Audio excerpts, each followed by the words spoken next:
ಜಾತಿ ಜಿದ್ದು, ಇದರ ಹಿಂದೆ ಇದ್ದಾರೆ ಸಿದ್ದು. ಸರ್ಕಾರಕ್ಕೆ ಕಂಟಕ ಆಗುತ್ತಾ ಜಾತಿ ಜನಗಣತಿ ರಿಪೋರ್ಟ್? ಇಂದು ಸಚಿವ ಸಂಪುಟ ಸಭೆಯಲ್ಲಿ ವರದಿ ಮಂಡನೆ ಆಗುತ್ತೆ. ಇನ್ನು ಗ್ಯಾರಂಟಿ ಇಲ್ಲ, ವರದಿ ಮಂಡನೆ ಆಗುತ್ತೆ ಅಂತೇಳಿ ಸರ್ಕಾರದ ವಿರುದ್ಧ ಸಿಡಿದೇಳ್ತಾರ ಲಿಂಗಾಯತ ಒಕ್ಕಲಿಗರು. ಜಂಟಿ ಹೋರಾಟಕ್ಕೆ ಒಕ್ಕಲಿಗರು ಲಿಂಗಾಯತರು ಮೆಗಾ ಪ್ಲಾನ್ ಮಾಡಿಕೊಂಡಿದ್ದಾರೆ. ಮೊದಲ 2 ಸಂಘಗಳ ಪ್ರತಿನಿಧಿಗಳಿಂದ ಜಂಟಿ ಸಭೆ, ಬಳಿಕ 2 ಸಮುದಾಯದ ಸ್ವಾಮೀಜಿಗಳ ಭೇಟಿಗೆ ನಿರ್ಧಾರ.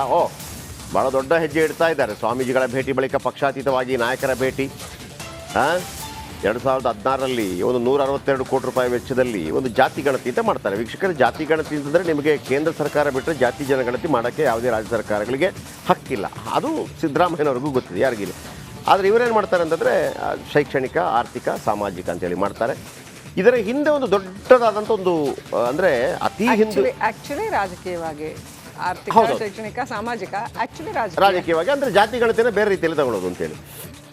ಆದರೆ ಇದು ಲಾಭ ನಷ್ಟದ ವಿಚಾರ ಇವತ್ತು ನಾಳೆ ಇದರದ್ದು ಹಾಗೆ ಆಗುತ್ತೆ ವೀಕ್ಷಕರು. ಯಾಕೆಂದರೆ ಈ ಹಿಂದೆ ಮಹಾರಾಷ್ಟ್ರದಲ್ಲಿ ಏನಾಯ್ತು, ಈ ಮರಾಠಿಗರು ನಮಗೆ ವಿಶೇಷವಾದಂಥ ರಿಸರ್ವೇಷನ್ ಬೇಕು ಅಂತ ಹೋದರು. ಎಲ್ಲಿದೆ ನಿಮ್ಮ ಜಾತಿ ಗಣತಿ ಆಧಾರ ಅಂತ ಕೇಳಿದಾಗ ಅವ್ರು ಏನೋ ತೋರಿಸ್ತಾರೆ, ತೆಗೆದು ಬಿಸಾಕತ್ತೆ ಸುಪ್ರೀಂ ಕೋರ್ಟ್, ಹಿಂಗೆಲ್ಲ ಮಾಡಿದ್ರೆ ಆಗಲ್ಲ ಅಂತ. ನೀವು ಇದನ್ನು ಭಾಳ ಅಕ್ಯುರೇಟ್ ಆಗಿ ಮಾಡಬೇಕು ಅಂತ ಅದನ್ನು ಇವ್ರು ಮಾಡಿರುವಂಥದ್ದು ಈಗ ನಂಬರ್ 1. ಎರಡನೇದೇನಪ್ಪ ಅಂತಂದರೆ ವೀಕ್ಷಕರಿಗೆ ತುಂಬ ಈಗ ಈ ಲಿಂಗಾಯತರು ಒಕ್ಕಲಿಗರು ಅಂತ ಮಾತಾಡ್ತಿದ್ದಾರಲ್ಲ, ಇದರ ಹಿಂದೆ ಬೇರೆಯೇ ಒಂದು ಐಡಿಯಾ ಇದೆ ಅಂತ ನನಗೆ ಅನಿಸ್ತಾ ಇದೆ. ನಾನು ಅನೇಕ ಬಾರಿ ಹೇಳಿದ್ದೀನಿ, ಪಕ್ಕದ ತಮಿಳುನಾಡಿನಲ್ಲಿ 69% ಮೀಸಲಾತಿ ಇದೆ, ಅದು ಎಲ್ಲೂ ಇಲ್ಲ. 50%ಗಿಂತ ಮೀರೋಂಗಿಲ್ಲ. ಹೇಗೆ ಅಂತಂದರೆ ಆ ಸಂದರ್ಭದಲ್ಲೂ ಕೂಡ ಒಂದು ಜನಗಣತಿ ಬೇರೆ ರೀತಿಯಲ್ಲ ಆಯಿತು ಜಯಲಲಿತಾ ಕಾಲದಲ್ಲಿ. ಇಲ್ಲೂ ಕೂಡ ಒಂದು ಅತಿ ಹಿಂದುಳಿದ ವರ್ಗ ಅಂತ ಒಂದು ಪ್ರತ್ಯೇಕ ವರ್ಗವನ್ನು ಸ್ಥಾಪನೆ ಮಾಡಲಾಗಿದೆ. ಅಂದರೆ ಹುಡುಕ್ದಾಗ ಬ್ರಾಹ್ಮಣರು ಸಿಕ್ಕಿದ್ರು, ಲಿಂಗಾಯತರು ಸಿಕ್ಕಿದ್ರು, ಒಕ್ಕಲಿಗರು ಸಿಕ್ಕಿದ್ರು, ವಡ್ರು ಸಿಕ್ಕಿದ್ರು, ಇವೆಲ್ಲ ಜಾತಿ ಇರುತ್ತೆ, ಎಲ್ಲ ಸಿಕ್ಕಿದ್ರು. ಕೆಲವು ಜಾತಿಗಳು ಸಿಕ್ತು, ಇದು ಯಾವುದು ಅಂತ ಗೊತ್ತಾಗ್ತಾ ಇಲ್ಲ. ಇದ್ದಾರೆ, ಅವರನ್ನು ಒಂದು ಕ್ಯಾಟಗರಿ ಸೇರಿಸ್ತಾರೆ, ಅತಿ ಹಿಂದುಳಿದ ವರ್ಗ ಅಂತೇಳಿ. ಸುಪ್ರೀಂ ಕೋರ್ಟ್ ಮತ್ತು ಸಂವಿಧಾನ ಅವರನ್ನು ಫಸ್ಟ್ ನೋಡುತ್ತೆ.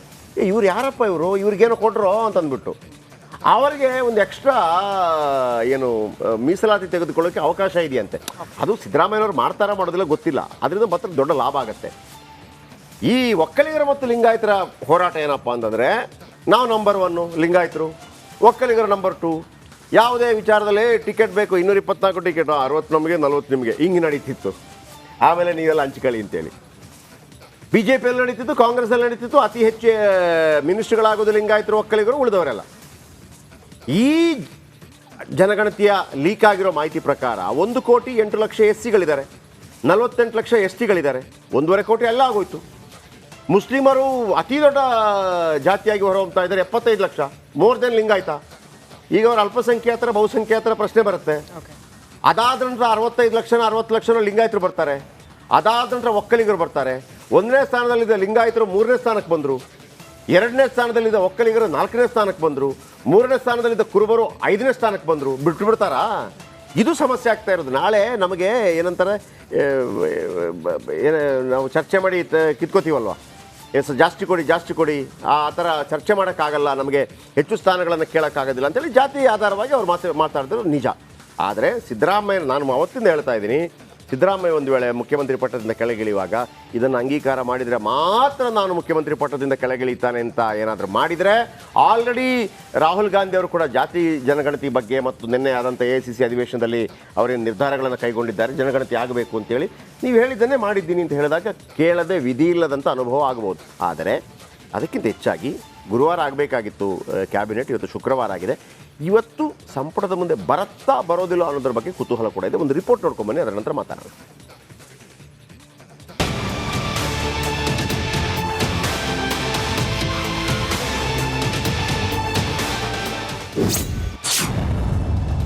ಇಂದು ಸಂಪುಟ ಸಭೆಯಲ್ಲಿ ಜಾತಿ ಗಣತಿ ಚರ್ಚೆ. ವಿರೋಧದ ಮಧ್ಯೆ ಹೊರಬರುತ್ತಾ ಸಮೀಕ್ಷಾ ವರದಿ. ಜಾತಿ ಜನಗಣತಿ ಸಿಎಂ ಸಿದ್ದರಾಮಯ್ಯ ಅವರ ಕನಸಿನ ಕೂಸು, ಅಹಿಂದ ವರ್ಗದ ಆಶಾ ಕಿರಣದ ವರದಿ. ಈ ವರದಿ ಸರ್ಕಾರದ ಕೈ ಸೇರಿ ಬರೋಬ್ಬರಿ 1 ವರ್ಷ ಆಯಿತು. ಆದರೆ ಜಾರಿಗೆ ಮುಹೂರ್ತ ಕೂಡಿ ಬಂದಿರಲಿಲ್ಲ. ಈ ಮಧ್ಯೆ ಇಂದಿನ ಸಂಪುಟ ಸಭೆಯಲ್ಲಿ ವರದಿ ಅಜೆಂಡಾ ಇಟ್ಕೊಳ್ಳಲಾಗಿದ್ದು, ಇವತ್ತು ಸಿದ್ದು ತಮ್ಮ ಸಹೋದ್ಯೋಗಿಗಳ ಜೊತೆ ಚರ್ಚೆ ಮಾಡಲಿಕ್ಕಿದ್ದಾರೆ.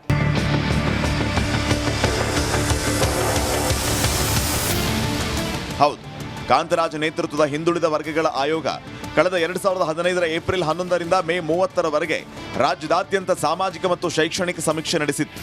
ಜಾತಿ ವಿವರವೂ ಒಳಗೊಂಡಂತೆ ಒಟ್ಟು 54 ಮಾನದಂಡಗಳಿಗೆ ಸಂಬಂಧಪಟ್ಟಂತೆ ಜಿಲ್ಲಾಡಳಿತದ ಸಹಭಾಗಿತ್ವದಲ್ಲಿ ಸಮೀಕ್ಷೆ ನಡೆಸಿ ಮಾಹಿತಿ ಸಂಗ್ರಹಿಸಲಾಗಿದೆ. ಜೊತೆಗೆ ವರದಿಯನ್ನ ಗಣಕೀಕರಣಗೊಳಿಸಲಾಗಿದೆ.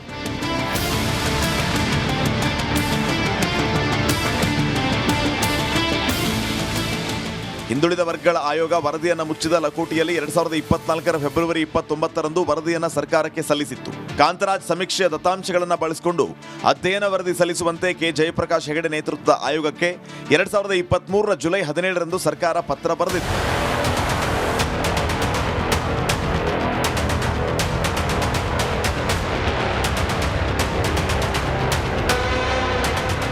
ಅದರ ಅನ್ವಯ ಕಾಂತರಾಜ್ ಆಯೋಗ ನಡೆಸಿದ ಸಾಮಾಜಿಕ ಮತ್ತು ಶೈಕ್ಷಣಿಕ ಸಮೀಕ್ಷೆಯ ಅಧ್ಯಯನ ವರದಿ 2024 ಮತ್ತು ಸಮೀಕ್ಷೆಯ ಅಂಕಿಅಂಶಗಳನ್ನು ಒಳಗೊಂಡ ವರದಿಗಳನ್ನು ಮುಚ್ಚಿದ ಲಕೋಟಿಯಲ್ಲಿ ಸಲ್ಲಿಸಲಾಗಿತ್ತು. 2025 ಜನವರಿ 2ರಂದು ನಡೆದಿದ್ದ ಸಚಿವ ಸಂಪುಟ ಸಭೆಯ ಕಾರ್ಯಸೂಚಿಯಲ್ಲಿ ವರದಿಯನ್ನು ಮಂಡಿಸುವ ಪ್ರಸ್ತಾವ ಇತ್ತು. ಆದರೆ ಆಗ ಚರ್ಚೆ ಆಗಲಿಲ್ಲ. ಬರೋಬ್ಬರಿ 3 ತಿಂಗಳ ಬಳಿಕ ಈ ಚರ್ಚೆ ಈ ಬಾರಿಯ ಸಂಪುಟ ಸಭೆಯಲ್ಲಿ ಚರ್ಚೆ ಆಗ್ತಾ ಇದೆ.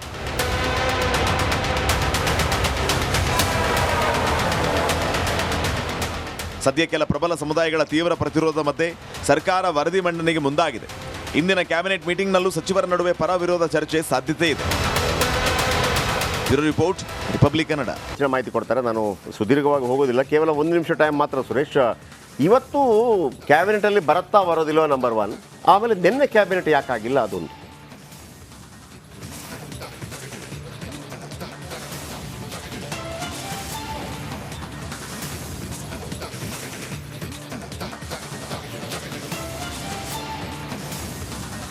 ಈಗಾಗಲೇ ನಮಗಿರುವಂತಹ ಮಾಹಿತಿ ಪ್ರಕಾರನ ಇವತ್ತು ಆರ್ಥಿಕ, ಶೈಕ್ಷಣಿಕ ಮತ್ತು ಸಾಮಾಜಿಕ ಏನು ಸಮೀಕ್ಷೆ ಇದೆ ಇದರ ವಿಚಾರವನ್ನು ಇವತ್ತು ಮುಖ್ಯಮಂತ್ರಿಗಳು ಇವತ್ತು ಸಂಪುಟದ ಮುಂದೆ ತಂದು ಇವತ್ತು ಚರ್ಚೆಯನ್ನು ಮಾಡ್ತಾರೆ. ಜೊತೆಗೆ ಮುಂಬರುವ ಅಧಿವೇಶನದಲ್ಲಿ ಇದನ್ನು ಪ್ರಕಟ ಮಾಡಬೇಕು, ವರದಿಯನ್ನು ಮಂಡಿಸಬೇಕು ಅನ್ನುವಂತಹ ತುದಿಗಾಲಲ್ಲಿ ಮುಖ್ಯಮಂತ್ರಿಗಳು ಇದ್ದಾರೆ ಅಂತಕ್ಕಂಥದ್ದು ನಮಗಿರುವಂಥ ಮಾಹಿತಿ ಜಯಪ್ರಕಾಶ್. ಸೊ ಹೀಗಾಗಿನೇ ಇವತ್ತು ಖಂಡಿತವಾಗಲೂ ಕೂಡ ಈಗ ನಮಗಿರುವಂಥ ಮಾಹಿತಿ ಇವತ್ತು ಖಂಡಿತವಾಗಲೂ ಸಂಪುಟದಲ್ಲಿ ಚರ್ಚೆ ಆಗುತ್ತೆ. ಚರ್ಚೆಯ ನಂತರ ಸಾಕಷ್ಟು ಒಂದಷ್ಟು ಚರ್ಚೆಗಳು ಮತ್ತಷ್ಟು ಉಟ್ಕೊಳ್ಳುವಂಥ ಸಾಧ್ಯತೆಗಳಿರ್ತಕ್ಕಂಥದ್ದು. ಯಾಕೆಂದರೆ ಈಗಾಗಲೇ ಒಕ್ಕಲಿಗ ಮತ್ತು ಲಿಂಗಾಯತ ಸಮುದಾಯದ ನಾಯಕರು ಎಲ್ಲರೂ ಕೂಡ 2 ಪಕ್ಷಗಳು ಪಕ್ಷಾತೀತವಾಗಿರ್ತಕ್ಕಂಥ ಎಲ್ಲ ನಾಯಕರು ಕೂಡ ಎದುರು ನೋಡ್ತಾ ಇದ್ದಾರೆ. ಇವತ್ತು ಈಗಿರುವಂಥ ಮಾಹಿತಿ ಪ್ರಕಾರ ಇವತ್ತು ಸಂಪುಟದಲ್ಲಿ ಚರ್ಚೆ ಆಗುತ್ತೆ. ಚರ್ಚೆ ಆದ ನಂತರ ಸಾಕಷ್ಟು ವಿಚಾರಗಳು ಬೆಳಕಿಗೆ ಬರುವಂಥ ಸಾಧ್ಯತೆಗಳಿದೆ. ಅಂಕಿಅಂಶಗಳು ಏನಾದರೂ ಒಂದು ವೇಳೆ ಅದರ ಏನಾದರೂ ಬಹಿರಂಗ ಆಗಿದ್ದೇ ಆದರೆ ಖಂಡಿತವಾಗಲೂ ಕೂಡ 2 ಪಕ್ಷಗಳಲ್ಲಿ ಇರತಕ್ಕಂತಹ ಒಂದಷ್ಟು ನಾಯಕರು ಮತ್ತು JDSನವರಲ್ಲಿ ಇರೋ ನಾಯಕರು ಕೂಡ ಸೇರಿ ಒಟ್ಟಾರೆಯಾಗಿ ಒಂದಷ್ಟು ಹೋರಾಟದ ರೂಪುರೇಷೆಗಳಿಗೂ ಕೂಡ ಈಗಾಗಲೇ ಪ್ಲಾನನ್ನು ಮಾಡ್ಕೊಂಡಿರ್ತಕ್ಕಂಥದ್ದು. ಹೀಗಾಗೇನೇ ಇವತ್ತು ಬಹುತೇಕವಾಗಿ ಅಂದರೆ ಚರ್ಚೆಗೆ ಬಂದೇ ಬರುತ್ತೆ ಅಂತಕ್ಕಂಥದ್ದು ಕೂಡ ಇರುವಂಥ ಮಾಹಿತಿ. ಆದರೆ ಅಂಕಿಅಂಶಗಳು ಬಹಿರಂಗ ಆಗುತ್ತೋ ಇಲ್ವಂತಕ್ಕಂಥದ್ದು, ಹೊರಗಡೆ ಬಹಿರಂಗ ಆಗುತ್ತೋ ಇಲ್ವಂತಕ್ಕಂಥದ್ದು ಇರುವಂಥ ಒಂದು ಕುತೂಹಲ. ಏಕೆಂದರೆ ಮುಖ್ಯಮಂತ್ರಿಗಳ ಮುಂದೆ ಈ ಒಂದು ವರದಿಯ ಸಾಧಕ ಬಾಧಕಗಳ ಬಗ್ಗೆ ಚರ್ಚೆ ಮಾಡಬೇಕೋ ಬೇಡವೋ ಎಲ್ಲವೂ ವಿಚಾರದಂತೆ ಈ ಬಾರಿ ಚರ್ಚೆ ಆದೇ ಆಗುತ್ತೆ ಸಚಿವ ಸಂಪುಟದಲ್ಲಿ. ಜೊತೆಗೆ ನಮಗೂ ಇರುವಂಥ ಒಂದಷ್ಟು ಆಪ್ತ ಮೂಲಗಳು ಹೇಳುವ ಪ್ರಕಾರ ಮುಖ್ಯಮಂತ್ರಿಗಳು ಕೂಡ ವರದಿಯನ್ನು ಬರುವ ಅಧಿವೇಶನದಲ್ಲಿ ಪ್ರಸ್ತಾಪ ಮಾಡಲೇಬೇಕು. ಹಾಗಾಗಿ ಅದಕ್ಕೆ ಬೇಕಾದಂತಹ ಪೂರ್ವ ತಯಾರಿಗೆ ಆಗಬೇಕಾಗಿರ್ತಕ್ಕಂಥ, ಹಾಗಾಗಿ ಸಮಯಗಳು ಕೂಡ ಕೇವಲ ಇನ್ನು 3-4 ತಿಂಗಳು ಇರೋದ್ರಿಂದ ಹಿನ್ನೆಲೆಯಲ್ಲಿ ಈಗಲೇ ಇವತ್ತೇ ಈ ಸಂಪುಟ ಸಭೆಯಲ್ಲಿ ಖಂಡಿತವಾಗಲೂ ಕೂಡ ಚರ್ಚೆ ಆಗುವಂಥ ಸಾಧ್ಯತೆಗಳು ಇದೆ ಅಂತಕ್ಕಂಥದ್ದು